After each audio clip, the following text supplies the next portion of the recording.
Okay, so we have a drawing and we have a component, and we need to take some measurements off this drawing and then measure the component to see if it matches the required measurements within the required tolerances.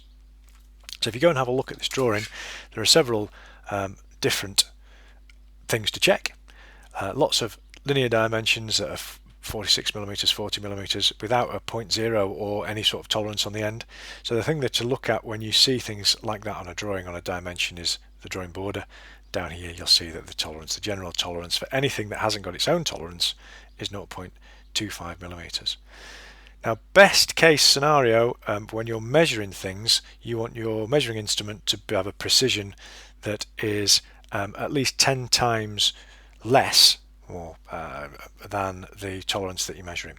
So if we take 0.25 and divide it by 10, you get 0.025, and that should be the sort of precision that you're working with the instrument that you're using. Now that means that a set of verniers, a vernier caliper, would be perfectly adequate. So a vernier caliper is accurate or precise measurements to 0.02, so that'd be fine, which is kind of handy because they're a little bit more flexible in the way that you can use them to measure rather than a standard micrometer, which is a little bit more difficult in certain circumstances. I've got a digital micrometer here, not a vernier one, and this actually is a little bit more accurate than you would be able to get from a vernier, because this one will measure to 0.01, not 0.02. But it's the same principle. You've got 2 or 3 different options which help you in this scenario here with a set of calipers. You can do inside measurements, you can do inside diameters, although it's not massively brilliant because the sharp edges, it's quite difficult to get the alignment right on there. You have to fiddle around with it for a while. You can do obviously external diameters, you can do external overall lengths, and one thing that you can do is also depths. So if you use the end of the don't know what to call it really, spindle I suppose, if you stick it down the hole so that the spindle sits on that step, then you can push the spindle in and then you can take a reading off like that.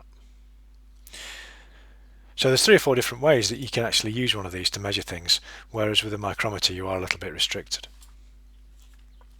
So that's what you would use for some of these outside measurements and some of the others. What else have we got on here? Well, we've got these 2 internal diameters that are to a smaller tolerance, so you need a more precise way of measuring that. Again, use the rule, you take the tolerance, divide it by 10, so 0.1 divided by 10 is 0.01, so that's the kind of precision that you want to have your measuring equipment, and that just happens to be the same precision as a standard micrometer.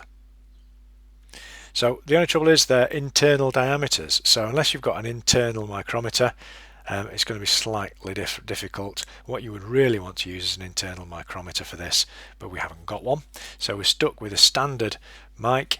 But it does mean that we can transfer measurements, which always uses a little bit of accuracy, but the way that we did it was using a set of internal calipers.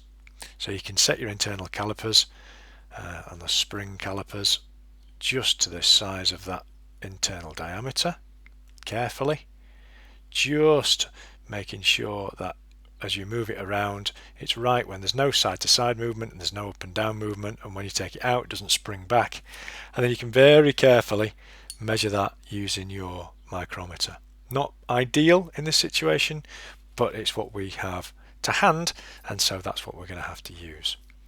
Ideally what you'd want is an internal micrometer that would actually fit in the hole and wind out to the edges, and then you'd be able to read it to the required accuracy. A bit better than having to transfer things from another instrument.